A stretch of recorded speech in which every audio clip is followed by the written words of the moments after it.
เตือนภัยออนไลน์ในวันที่28เดือน7ปี2025ทางธนาคารการค้าต่างประเทศลาวได้ออกแจ้งเตือนลูกค้าว่ารหัส OTP หรือที่เฮาฮู้กันในเวลาเฮาตั้ง WhatsApp แล้วจะมีข้อความส่งมาเพื่อให้เฮานำเอาตัวเลขจากข้อความมาป้อนใส่แล้วจึงสามารถตั้งได้สำคัญที่สุดห้ามให้คนอื่นฮู้เด็ดขาดเพราะเป็นเครื่องมือสำคัญในการเฮ็ดธุรกรรมทางการเงินออนไลน์ของท่านหากท่านบอกให้คนอื่นฮู้โดยเฉพาะมิจฉาชีพท่านอาจเสียเงินในบัญชีบ่ฮู้โต OTP หรือ One Time Password คือรหัสเข้าสู่การเฮ็ดธุรกรรม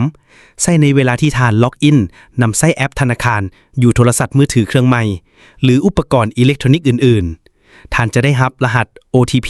ทาง SMS ในข้อความโทรศัพท์มือถือเพื่อเป็นการยั่งยืนว่าท่านแม่นเจ้าของบัญชีแท้ท่านบ่ควรเอารหัส OTP ให้คนอื่น 1. OTP เปรียบเหมือนกระแจเข้าไปไขบัญชีเงินบัญชีธนาคารของท่านซึ่งปกติธนาคารจะส่งมาให้ท่านก็ต่อเมื่อท่านขอไปเท่านั้นและรหัสนั้นจะใช้ได้ครั้งเดียวในเวลาสั้นๆ 2. หากมิจฉาชีพได้จากท่านไปสิ่งทำอิฐที่พวกเขาจะเฮ็ดคือสวมห้อยเอาบัญชีของท่านเปลี่ยนรหัสเข้าบัญชีและโอนเงินของท่านออกไป